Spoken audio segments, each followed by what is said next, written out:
perjalanan narasumber tadi itu sudah cukup penuh dan padat sebenarnya yang disampaikan ya.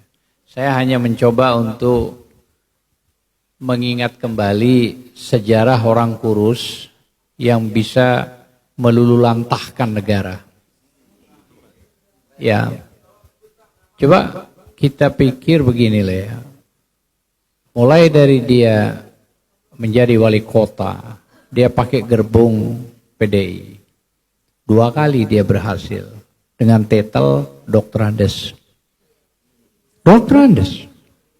Begitu menginjak dia diangkat menjadi gubernur, itu pun juga gerbongnya adalah gerbong dari PDI. Dan sudah mulai menggeser insinyur. Ya.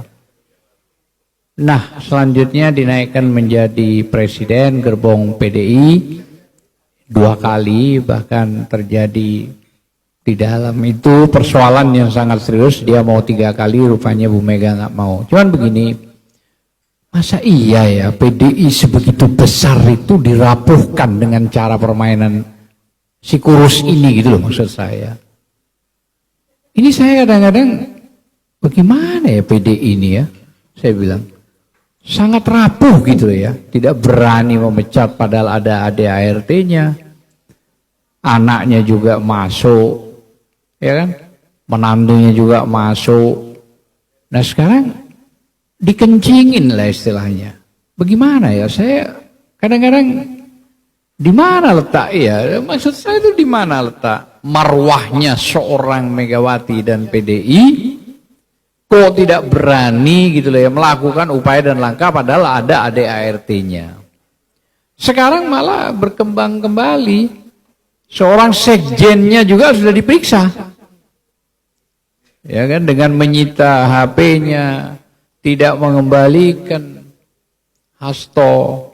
Nah ini saya bilang bahwa sangat luar biasa. Ibarat anak kehilangan orang tua, diangkat, dibesarkan mulai dari bayi sampai besar, malah bukan cuman berkhianat dan mengkhianati, tapi sudah lebih dari itu.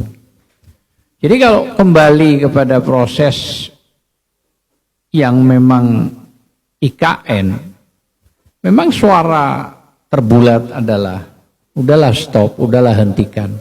Masuk di akal itu. Kenapa? APBN sudah jebol 72,5 triliun. 72,5 triliun digunakan. Walhasil juga nggak jelas. Dan ini akan mau minta kembali kepada APBN. Wah hancur ini. Dan investor sampai detik ini juga nggak ada tuh. Nggak jelas juga investor. Iya. Walaupun sudah keliling kemana-mana. Bahkan tadi sudah sempat disinggung oleh rekan kita Edi Mulyadi bahwa di Qatar Prabowo sudah mengatakan IKN butuh waktu sampai 30 tahun dengan nilai uang 30 miliar US dollar. Bukan sedikit itu, uang dari mana itu? Nah inilah saya bilang bahwa jebakan-jebakan orang kurus ini memporak-porandakan Indonesia ini sangat luar biasa dahsyatnya gitu loh ya. Coba Anda bayangkan undang-undang dijebol kok, MK dihabisi, MA dihabisi demi untuk anaknya. Ini nggak bisa dibantah gitu loh ya. KPK juga diatur seenak udel, harus berada di ketiak kekuasaannya yang tadinya independen, undang-undangnya harus masuk di PNS. ASN. Jadi bagaimana kalau sudah begini semua ini yang terjadi gitu ya. Jadi tidak ada cara lain. Mungkin bukan kita mengatakan tidak cukup kuat dengan TPUA. TPUA ini sudah melakukan terobosan yang super gila, dahsyat. Sudah ngacak-ngacak yang nggak karu-karuan sudah.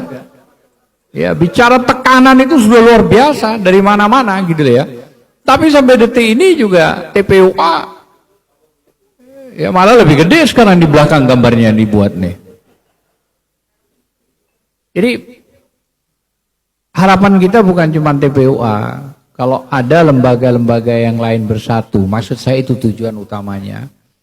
Begitu bersatu para ormas, ya mau TPAI, TPUA apapun lah ya, Orlabi, AAB, Kontra SM, ya, apapun semua kalau bisa memang harus diundang berbicara kembali, terus disepakati apa langkah utama setelah Oktober ini atau pada saat Oktober tanggal 22.